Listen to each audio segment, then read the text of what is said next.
Hi, welcome to Chanketh Travels. ඉතින් දැන් අපි ඉන්නේ China Baiyun International Airport එකට උඩින්.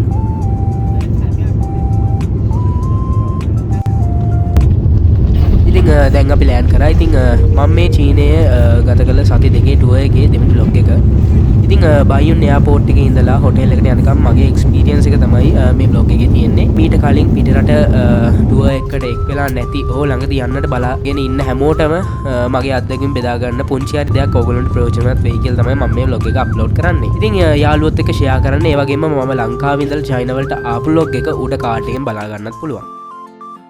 අපි ගුවන්ෂෝ යාපෝට්ට ඇවිල්ල මෝවිං බෝක්වේ එක මට මතක දිර 6-7ක් විතර ආවට පස්සේ තමයි මේ මැසින් එක තියෙන අපි පාස්පෝට්කින් සෙට් කරලා වෙරිෆයි කරගන්න. ඉතින් ATM මැෂින්ස් වගේ මේවා 10-15ක් වගේ තිබුණ මතකයි. දැන් ඉතින් බෑගේජ් ක්ලේම් කරගන්න ඕනි ඉස්සරහට ගිහිල්ලා.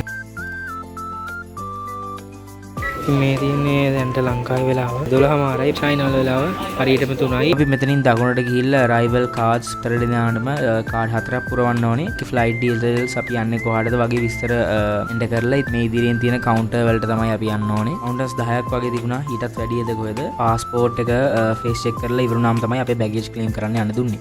ඉතින් යන්න තියෙන්නේ ඩොමෙස්ටික් ෆ්ලයිට්ස් වලට දකුණට බෑගේජ් ක්ලේම් කරන්න පුළුවන්. ඉතින් අපි ලංකාවේදී බෙල්ට් එකට දැම්ම බෑගේජස් මෙතනින් තමයි අරගන්න තියෙන්නේ. එකක් හරි මේ රවුමක් ගිහිල්ලා තමයි මෙන්න මේක එන්නේ. ඉතින් ඒක වෙනකම් බලාගෙන ඉන්න ඕනේ. ඊයේ දවල් 12 මාල්ට ගෙදරින් ආපු ගමන් ඉතින් හැබැයි එච්චර මහන්සියකුත් දැනෙන්නේ නැහැ.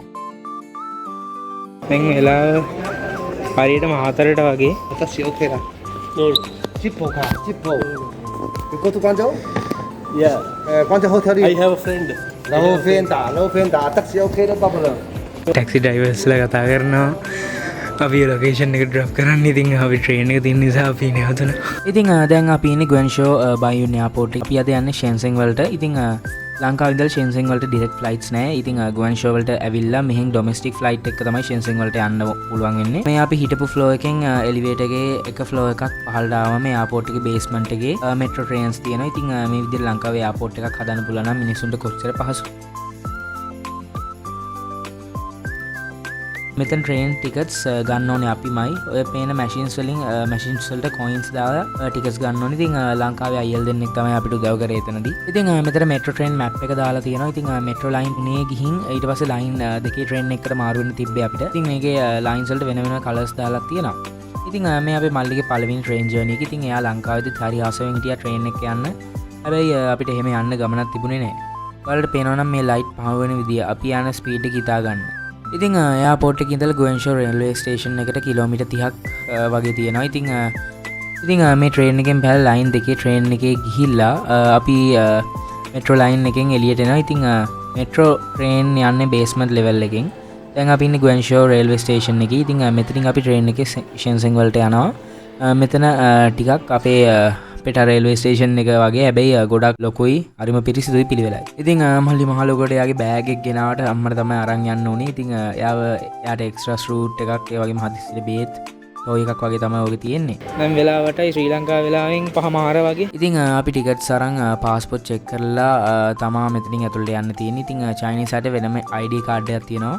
දැන් අපිට 8:45 වගේ අපි ට්‍රේන් එක තියෙනවා මේ ෂෙන්ෂෙන් වලට යන්න. ඉතින් ඔන්න ඉතින් අන්තිමට ඇවිදලා මේ ට්‍රේන් එකට යන එන්ට්‍රන්ස් එක ආගත්තා. ඉතින් දැන් යන්නේ K513 කියන ට්‍රේන් එකේ නම්බර් එක. ඉතින් මේ ටුවර් එකේදී මම දැකපු දෙයක් තමයි චයිනීස් අය පුදුම විදිහට ෆෝන් එකට ඇඩික්ට් වෙලා ඉන්නවා. ඉතින් දැන් අපි ෂෙන්සෙන් වලට යන හයි ස්පීඩ් බුලට් ට්‍රේන් එකේ තමයි ඉන්නේ. ඉතින් ඒක මේ වගේ ට්‍රේන් එකක් කිලෝමීටර් 140කට වඩා යන්න තියෙනවා. ඉතින් දැන් අපිට ටිකක් බඩගිනි. 9:45 Shenzhen. ඉතින් මෙහෙ මේ වගේ ඇපාර්ට්මන්ට්ස් වල තමයි හැමෝම වගේ ඉන්නේ. ඊළඟ ට්‍රේන් ස්ටේෂන් එක තමයි මේ ස්ක්‍රීන් එකේ යන්නේ. ඉතින් අපිට බහින්න තියෙන අන්තිම ස්ටේෂන් එකේ.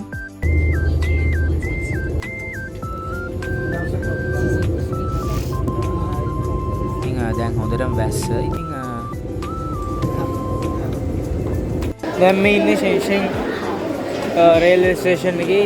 මීට 100ක් විතර ඇවිදගෙන යන්න තියෙනවා එක්සිට් එකට. ඉතින් තාත්තගේ යාළුවෙක් අපිව පික් කරන්න ආපිව හොටෙල් එකට එකන් යනවා. ඉතින් මෙතන තමයි ට්‍රේන් එකේ එක්සිට් එක. ඉතින් අපිව පාස්පෝර්ට් චෙක් කරලා වෙරිෆයි කරන්න ඕනේ ඔතන මැෂින් එකට. ඉතින් එතකොට ලොක් එක ඇරෙන්නේ ඔතනින් එන්න.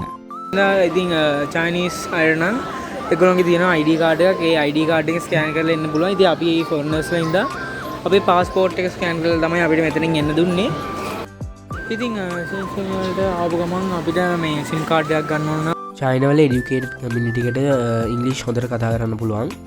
හැබැයි සාමාන්‍ය මිනිස්සු කියන්නේ ටවුන් එකක තියෙන shops restaurant වගේ වල ඉන්න අයට චයිනීස් විතරයි පුළුවන්. ඒගොල්ලන්ට ඉංග්‍රීසි වැඩක් නැහැ. චයිනීස්ලා ඒගොල්ලොන්ගේ අද ලැන්ග්වේජ් එකයි ඒගොල්ලොන්ගේ රටේ ඒන්ෂන්ට් දේවල් හරියට අගය කරනවා. ඉතින් ඊනේ ඒ තරම් දියුණු වෙන්න ඒක හේතුවක් වෙන්න ඇති. ඉතින් දැන් තාත්තගේ යාළුවත් එක්ක යාගේ කායකට යන ගමන් වෙහිකල් පාකින් එක රේල්වේ ස්ටේෂන් එක උඩ තියෙන්නේ. ඉතින් දැන් අපි ඉන්නේ හොටෙල් එකට යන ගමන් වැස්සේ ඉඳ තමයි මෙහෙම රෙකෝඩ් කරේ. ඉතින් අපේ රටේ පොලිටිෂියන්ස් ලගේ මොළ ගෙඩි ටික බ්‍රේන් වොෂ් කරලා හරි වෙනස් කරන්න පුළුවන් නම් ලංකාව තරම් රටක් මේ ලෝකේ නැහැ.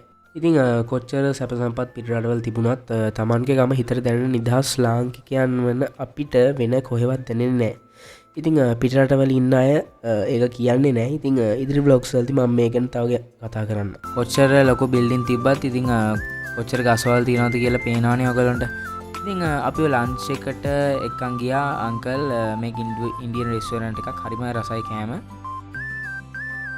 ඉතින් දැන් අපි හොටෙල් එකට යන ගමන් මේ හරිය ටිකක් පිටා වගේ.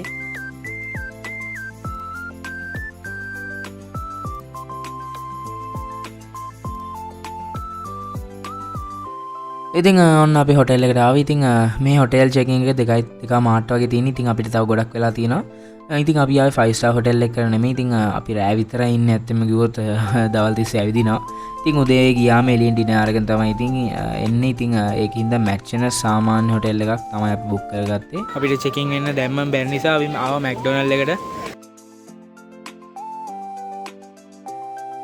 අපි 2 මාට චෙකින් වෙලා වොෂ් දාලා හොඳට නිදාගත්තා. ඉතින් දවසක්ම හරියට නිදාගන්න බැරි වුණා.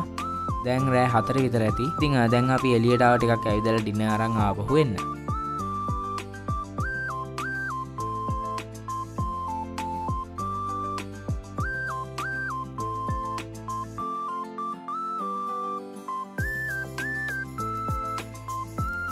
ඉතින් අපේ හොටෙල් එකේ ග්‍රවුන්ඩ් ෆ්ලෝ එකේ MC එකක් තියෙනවා. ඉතින් මෙතනට තමයි අපි සමහර වෙලාවට කන්න කොෆී බොන්න R&B 100ක් 4 දිනකට හොඳටම ඇති වෙන්න කන්න පුළුවන්. ඒ කියන්නේ 4500ක් වගේ. ලංකාවේ නම් ඒ ගානට මේ MC එකේ කන්න බෑ.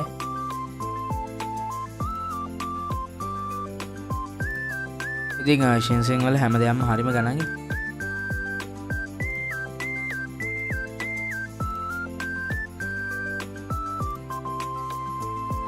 මෙතන බව්වෝයි පූසෝ ඉන්නවා පෙට් ෂොප් එකක්. අයියෝ අපේ මල්ලි බව්ව පෙටියක් ඕනේ කියලා මෙතන අඬපු තරම්. ඉතින් චීනෙන් බලු පෙටියක් අරන් එන්නද? යන්තම් ප්ලේ කරන්න එක්ක යන්නම් කියලා ෂේප් කරගත්තා. කන්න යන අතරමඟ ඉතින් මල්ලිට ඕන සෙල්ලම් කරන්න. ඒකින්ද ආව පොඩ්ඩක් මෙතෙන්ට ගෙනාවා.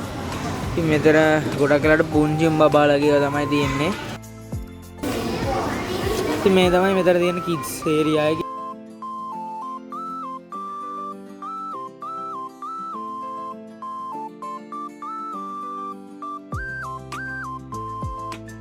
මේ සුප් බෝල් එක R&B 20කට වඩා අඩුයි. ඉතින් ඒකත් එක්කෙනෙකුට ඉවර කරන්න බෑ. හොඳටම බඩ පිරෙනවා. ඉතින් හරිම රසයි. පත් පිඟානක් කෑවා නෙමෙයි ඇඟට හරිම පාසොයි.